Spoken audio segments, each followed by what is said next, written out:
Well, let me give you five key things that people can do right now in this moment. In this Okay. moment right now, okay? And there's a lot of other ways you can help me and the DNC, but the first thing is fill state and local party committee seats. We have thousands of vacancies in our local parties and our state parties right now. Help us build the army that we need to win up and down the ballot in 25 and 26. So, first thing is contact your state party and ask if there are any vacancies that you can help fill. Be a part of the solution, right? And the best way to do that is join your local party. Two, show up to town halls that Democratic elected officials are having right now to show your support for the work that they're doing to push back on Musk and Trump and their illegal and unconstitutional actions. This is really important because our Democratic elected officials are standing up right now. They don't have power in Congress, but they're standing up and using the platforms and the power they have to push back and do everything they can to fight back against these illegal actions. We need to show them that we support them, right? Oftentimes, Democrats turn on each other first. Right now, it's important that we show them that we support their actions so that they continue to push as hard as they can. Three, show up and protest at local Musk and Trump businesses, i.e., Tesla dealerships, Trump hotels, golf courses, and other properties, right? Let's take the fight to the Republicans. I'm sick and tired of Democrats being, good government types just sitting back and waiting for things to come to them. Let's take the fight to the Republicans and make them have a little bit of economic pain, both Trump and Musk. Show up at their properties, show up at their businesses, make sure they know that you don't like what they're doing. Fourth is show up and engage in online communities and other information spaces. Be part of the conversation. Push back, be loud, and combat the misinformation and disinformation that the Republicans continue to spew. This is one of our biggest weaknesses. We don't do this well, and we need to get into all of our online communities and spaces and push back on the bullshit. The last thing is we have elections coming up right now in Florida 1 and Florida 6. Call the Florida Democratic Party or visit them at floridadems.org and sign up for a volunteer shift. The public mood and sentiment has shifted significantly in the last 3 weeks. And as crazy as it is, yes, these are Republican-leaning districts, but we can win. And if we win one or two of those, right, now we're in a better position to take the U.S. House back. And that is the first line of defense of stopping Trump and Musk, is winning back the U.S. House. Of course, all those other races, there's over 100,000 local races on the ballot this year. And so my point is this. Those are 5 things you can do today. If you're the campaign that we put together in 2010, there was a lot of resistance from establishment Republicans because they didn't think it would work. And I'm like, trust me, it's going to work, right? It's going to work because you connect yourself to the people. And it took a ground game and efforts to do that. It was a 50-state strategy. What they do, what's the plan to win Virginia this November? Because if you lose Virginia, that's a bellwether of what you're looking at in 26. You got a Republican governor. You got an open governorship in Virginia, just as I had in 2010. Right? So I needed Bob McDonnell to win. I have an open governorship in New Jersey. I need it. A short timer. They are going to outlast Donald Trump. He's only in office effectively until the midterms, and then he's going to be made about as lame duck as possible by the loss of the House and the Senate. And then we're just going to have to bide our time. A year later, a year after that, we'll be starting the primaries and we'll be replacing Donald Trump, and the world knows it. And Donald Trump is frustrated by it.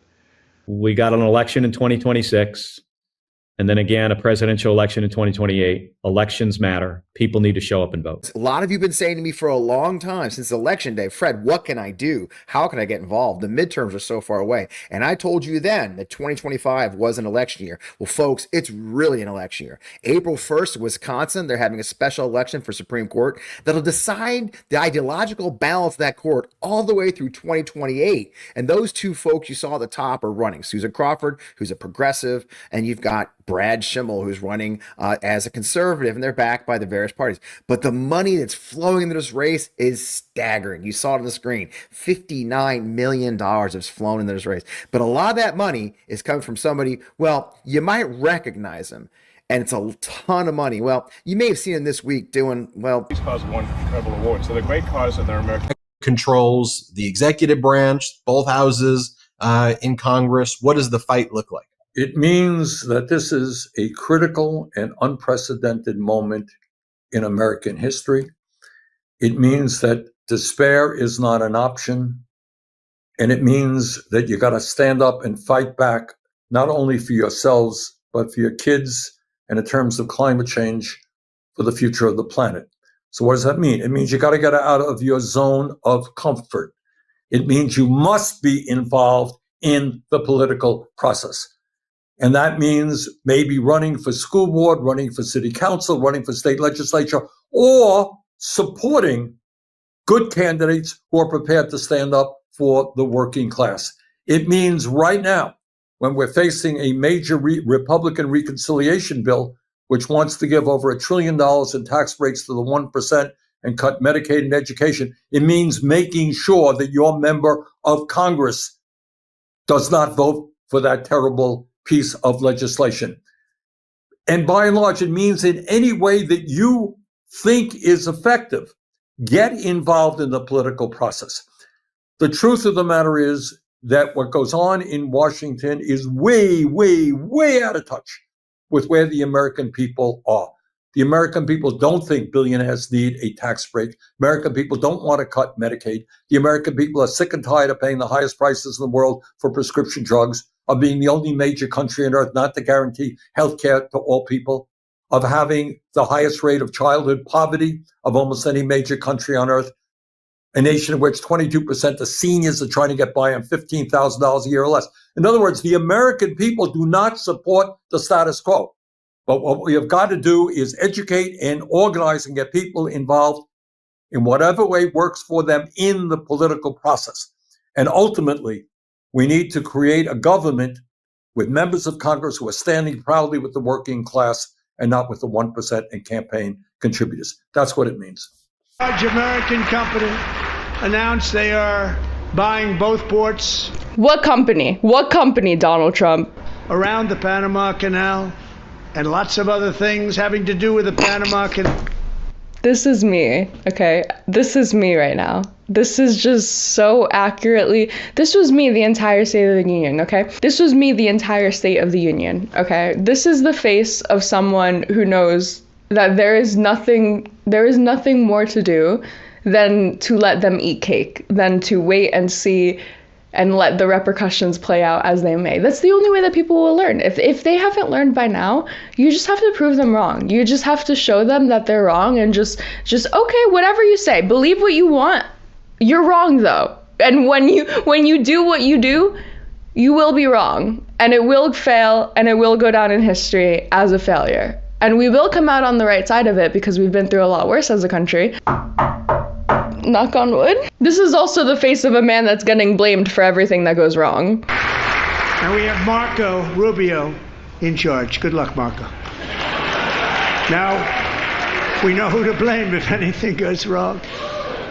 Marco's been amazing. Oh my God, it's one of my biggest pet peeves with this administration. Americans who have worked hard all their lives to earn an honest living should be able to retire with economic security and dignity. That's the entire purpose of the Social Security system crafted by Franklin Delano Roosevelt nearly 90 years ago. Social Security is the bedrock of financial security for retirees and survivors, and for millions of Americans with disabilities. But we've all heard of stories like the one that Betty shared today. Public sector employees, teachers, nurses, maintenance workers, and more.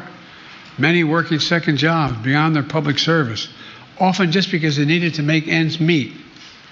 The law that existed denied millions of Americans access to the full Social Security benefits they earn by thousands of dollars a year. That denial of benefits also applied to surviving spouses of public service employees. Benefits cut that cost them security and a little bit of dignity.